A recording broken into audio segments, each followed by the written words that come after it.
Yo, what's going on, Blackish University? It's your boy B. I wanted to check out this video I came across. It's from 1957, and it's called When a Black Family Moves Next Door. If it's from 1957, I'm sure it's racist as hell, but I think it's important to go over small things like this from our history that this won't be taught when you go to school, right? These are parts that they just exclude from our education. So it's really important to really go back and see how we've been treated in the past to not let it happen again in the future. Without further ado, let's get right to it.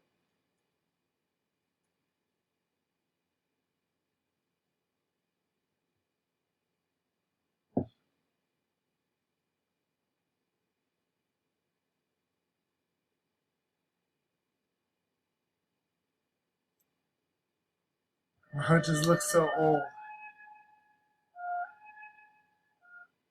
Quiet street in a quiet neighborhood in the middle of the 20th century.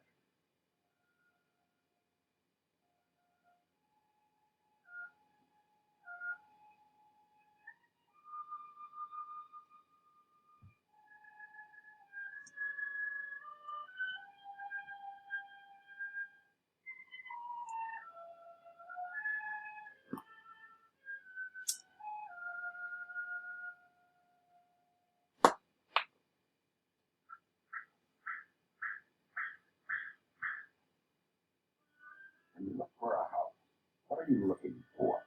What do you see? Where people lived in square, fine, ample houses, the ferocious slums.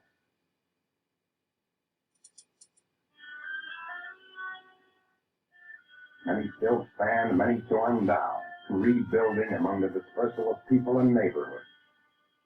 A way being made for the project. Signs of change in all the cities. And still the dark red blindness of walls. The cities reach out. The ghettos burst open after a long while. Ghettos of every kind.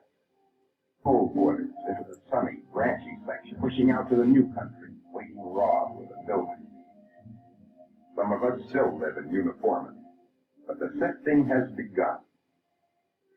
And when you look further, when you look for a house, you see the city's reach.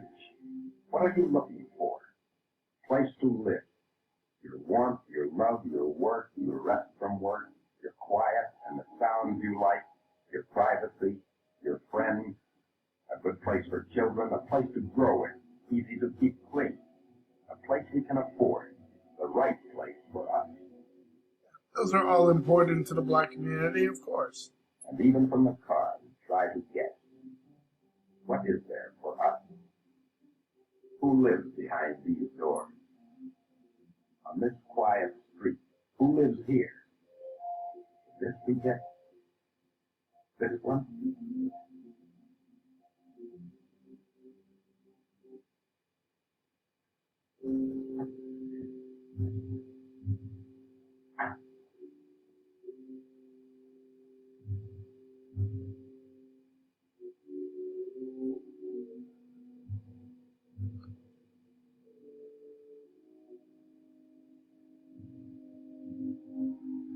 I don't think the cat is settled down.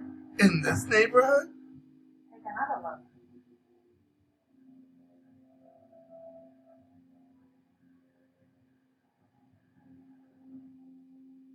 Let's be real, that still happens today. Buy in a good neighborhood and find out. Buy in the suburbs and find out. Well, I know what I'm going to do. I'm going to get Dick on the phone right away. Original Karen. Nice streets in a nice neighborhood where things are taken care of well.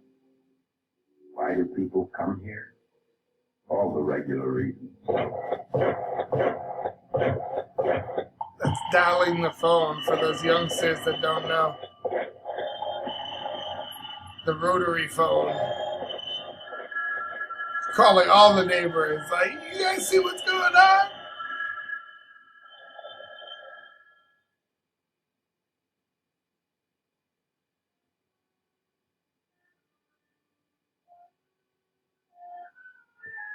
I hope it's the biggest house on the block they bought. Which roll? That's what I mind meeting the most. So many little things. Bob seeing Ginny in her wedding dress here for the first time. That night we got back from the hospital. And shout out to to my people that enjoy the channel that aren't necessarily people of color. Sometimes it's not that we've been influenced and we're not doing these things because you've influenced us. And sometimes we're doing this because, if you're going to talk smack about us being in your community, we're going to have the best house on the block. We're going to have the best car on the block. I'm going to give you something to talk about. I live about 45 miles west of Chicago, and it's a suburb that's more or less, the majority is white now, but I'm from the inner city of Chicago. And I make sure that I had an Escalade parked out there, not because of the brand and Cadillac, what they represented, which I'm sure somehow subconsciously played a part, but I also wanted to show them, like, you got questions about how I bought this house or where I come from? Question the truck, too. And while you're at it, I'm going to look fresh to death every chance I get. That's just something we do. So sometimes just think, sometimes we're doing it to treat everybody else, too. Let's get back to it. Lauren was born. Suddenly we were grandparents. Christmases, birthdays. Don't you feel that way about them, Mom? Of course you don't. Sure I do. Well, tonight, when I was burning the leaves, I felt that again. Not just about the room or the house, but the whole neighborhood. Something about the people here. I just hate to pull out. We haven't moved for ages. When you think of the way most people move all the time. This could be the beginning You of white remember the flight. year Jenny was born? 3 places we lived that year.